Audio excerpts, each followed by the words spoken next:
Já parou para pensar em ser nômade digital? Aquele modelo de trabalho ou estilo de vida que você trabalha enquanto viaja o mundo. Há alguns meses eu fiz exatamente isso. Entreguei meu apartamento no Rio, vendi minhas tralhas e me joguei. Morei por um tempo em Floripa, aqui no Brasil. Morei também na cidade do Cabo, na África do Sul. E agora eu tô aqui, numa cidadezinha pequena, pacata, no interior de Minas Gerais. E sabe o que eu mais senti falta antes de iniciar essa jornada? De uma conversa sincera, honesta, sem aqueles filtros de rede social. Cansei de ver só o oba-oba dos cafés charmosos, das praias paradisíacas, das paisagens cinematográficas, como se a vida fosse uma eterna capa de revista. Por isso, hoje a conversa é diferente. Quero te contar o que me impulsionou, as minhas experiências até aqui, as amizades que surgem do nada, os perrengues que ninguém te conta e também, claro, as dicas essenciais para você que pensa em se aventurar nessa jornada ou que está aqui só de curioso. Se você está buscando uma versão real do nomadismo, fica comigo. Tenho certeza que esse vídeo vai te inspirar. Tudo começou, ou talvez tenha sido o fim de algo, quando a pandemia redesenhou o mapa da minha vida. De repente, meu quarto virou um escritório e assim permaneceu. No começo, eu não vou mentir, foi muito bom, pelos benefícios que o home office traz. Mas com o passar dos anos, isso mudou para mim. Por quase 5 anos, a janela do 16º andar era meu único portal para o mundo lá fora. Eu lembro, cara, que eu assistia a vida passando como um filme mudo. Eu via os carros passando como formigas de lá embaixo, o sol pintando os prédios em tons diferentes ao longo do dia, nuvens indo e vindo no céu. E eu ali preso entre as mesmas 4 paredes, em função do trabalho o dia inteiro. Cara, cada dia era praticamente um Ctrl+C, Ctrl+V do dia anterior. Um loop interminável do mesmo trabalho, da mesma vista, da mesma sensação de tempo escorrendo entre os dedos, sem deixar nada de concreto para trás, sabe? Aos poucos, uma névoa cinzenta começou a aparecer nos meus dias. Uma vontade de algo diferente que começou de forma tímida, mas que foi crescendo de forma que se tornou inegável, sabe? Eu sentia que eu precisava de mais, de algo mais vibrante, que fosse além daquelas 4 paredes e da janela do meu quarto, com uma tela piscando. Essa urgência me consumia. E para piorar, o Rio de Janeiro. Via o caos virando rotina, a violência sendo normalizada e aquela cultura da malandragem que me noja. Eu me sentia um completo estranho na minha própria cidade. No começo, cara, eu não vou mentir, era pura vontade de fugir. Fugir de uma rotina sem alma, de um ambiente tóxico, onde os valores estavam completamente invertidos na sociedade. E a beleza da cidade era só uma fachada para uma tensão que a gente vivia constantemente. E aquela frase é bem real, né? Os incomodados que se mudem. Porque eu sentia que eu já não podia fazer muita coisa, pelo menos não nesse momento. E aí o tempo me levou a uma reflexão mais profunda. O que parecia uma simples fuga foi se revelando como um chamado do meu inconsciente. Uma busca, uma fome por um propósito maior. Um desejo visceral de viver de verdade e não apenas existir. Percebi o quanto somos moldados desde pequenos pela nossa cultura, pelos nossos hábitos, da cultura que a gente nasceu, da nossa sociedade. Internalizamos comportamentos, aceitamos verdades que nos são impostas sem mesmo questionar. Eu conseguia enxergar um horizonte vasto me chamando. O desconhecido acenando com promessas de novas experiências, aprendizados, de quebras de crenças limitantes que eu mesmo não sabia que eu tinha. De expansão de consciência. Era um convite irrecusável para reescrever a minha própria história. Durante todos esses anos de home office, eu sentia que a semente do nomadismo já estava germinando silenciosamente. Minha então namorada, hoje esposa, compartilhava desse mesmo desejo, mas ela trabalhava no presencial, então isso mantinha a gente ancorado somente no desejo. E como se o universo conspirasse a nosso favor, no momento que eu mais sufocava com a rotina, ela também conseguiu trabalho, remoto. Coincidência? Talvez. Eu prefiro acreditar em sincronicidade. O fato é que as peças começaram a se encaixar quando a urgência se tornou forte demais para ser ignorada. Mas dar esse salto em direção ao nomadismo, de início, ao mesmo momento que era excitante, era assustador, porque o medo grita a cada passo que a gente dá em direção ao desconhecido. Mas a intuição, aquela voz calma e persistente, dizia que eu tinha que ir, dizia que nós tínhamos que ir. E então veio o questionamento. Para onde vamos? Cara, eu buscava um canto no Brasil onde a vida tivesse um ritmo mais humano, que as pessoas não estivessem totalmente só preocupadas com o próprio umbigo, que tivesse um ritmo de vida mais humanizado. Sim, eu sei que era uma tarefa bem difícil, mas minhas pesquisas me apontavam para Floripa. E algo me dizia que eu precisava de alguma coisa mais que um teto, que eu precisava de um convívio real. Então, ao invés de eu procurar um Airbnb que só replicaria o meu antigo confinamento, eu encontrei o Coruja Hostel. E cara, foi muito mais que um hostel, foi um lar de verdade durante um tempo. A casa de Seu Donato, Dona Heralda e Astron, o filho deles. Seu Donato, o Coruja, cara, era uma figura que, depois que você conhece, é impossível de você esquecer. Mas por trás do sorriso fácil, das brincadeiras, ele carregava um fardo bem pesado, mas com uma leveza que pra mim era difícil de acreditar. Casado há mais de 40 anos com a Dona Heralda, ele era seu cuidador incansável. Ela enfrentava um câncer terminal há mais de uma década. Presa a uma cadeira de rodas, ele a levava no banheiro, cozinhava, cuidava de absolutamente tudo no hostel. E mesmo com todo esse desgaste físico e mental, para um senhor de 65 anos, cara, ele sempre estava disponível para dar um sorriso. É? Da onde tu tirou isso? Sei lá, eu fui lá buscar no salão que ela mandou fazer pra... Aí, ó. Mas até que tu ficou com pinta de surfista, mano.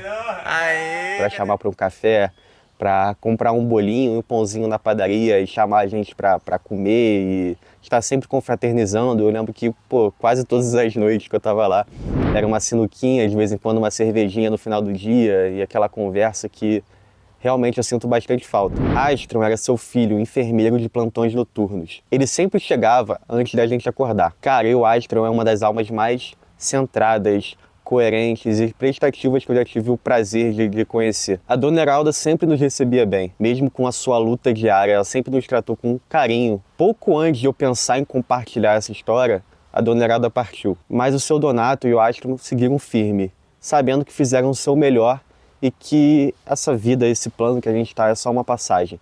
E que eles cumpriram muito bem o seu papel. E eu conto isso porque talvez você ainda perceber no início, era exatamente esse tipo de experiência que a minha alma estava buscando. Sentir no dia a dia a força de pessoas comuns levando a vida de forma absolutamente extraordinária, sabe? Então eu fui sentindo que essa fuga inicial foi se transformando numa busca. Galera, antes de continuar, eu queria pedir para, se vocês estiverem gostando desse tipo de conteúdo, se vocês quiserem ver mais tipo de conteúdo assim, falando sobre o nomadismo de uma forma mais honesta, mais sincera, mais genuína, me ajuda dando um like nesse vídeo, se inscrevendo no canal. Se vocês tiverem alguma dúvida, comenta, eu vou responder todos os comentários. Vai fazer toda a diferença para continuar trazendo reflexões profundas dessa jornada. E depois dessa experiência em Floripa, decidimos que era hora de expandir um pouco mais o mapa mundi. E aí a gente falou, a gente precisa cruzar fronteiras. A África do Sul, especificamente Cape Town ou Cidade do Cabo, surgiu como uma opção que fugia do óbvio. A gente buscava por um lugar para aprimorar nosso inglês,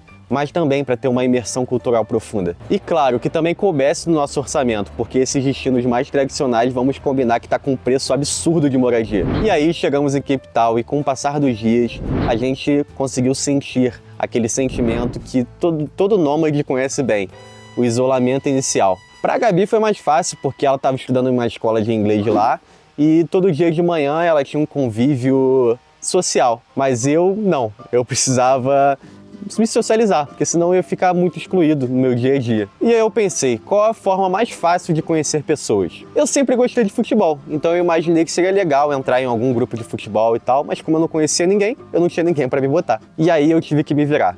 Cada pessoa que eu conhecia nos bares, no prédio que eu tava morando, em grupos do Facebook, em lugares aleatórios, a pergunta escapava de forma automática. Do you play football? Não. E mesmo eu sendo meio esquisito, chegando de forma meio esquisita, perguntando de forma meio esquisita, na segunda semana já tínhamos um grupo considerável e conseguimos organizar a nossa primeira partida. Encontrei um campo disponível para aluguel no centro e numa sexta-feira aconteceu o nosso primeiro jogo. E cara, o que eu vi naquele dia, naquela sexta-feira, foi além do futebol, sabe? Tinha gente da África do Sul, do Brasil, da Inglaterra, da França, da Angola, muita gente da Arábia Saudita também, enfim, pessoas completamente diferentes no mesmo campo, de todo tipo de profissão diferente, de classes sociais diferentes. Alguns de nós marcávamos para assistir jogos em um pub após as partidas. E aí, quando eu fui ver, o grupo de WhatsApp cresceu para mais de 40 pessoas. A gente organizava não somente os jogos semanais, mas também trilhas, de assistir a Champions League, jogos de futebol em bares e pubs. E o que começou com uma simples pelada se estendeu para algo maior. O grupo continuou ativo, os jogos continuaram acontecendo, mesmo sem minha presença física. E pude ensinar e também aprender que por meio do esporte, por meio dessa faísca que sai de nós mesmos, podemos criar conexões e memórias inesquecíveis. Ainda na África, conheci um senhor japonês numa organização budista que eu participo. Hiro era um senhor japonês de 70 anos que já morava em Cape Town há mais de 20. O que era para ser só uma conexão normal na organização budista se tornou algo mais profundo. O Hiro me abraçou como se fosse filho dele. Ele sempre fazia questão de me levar em casa depois das reuniões de estudo. E, cara, eu morava relativamente longe. Relaxa, Rodrigo, pra mim é um prazer. Relaxa, Rodrigo, pra mim é um prazer.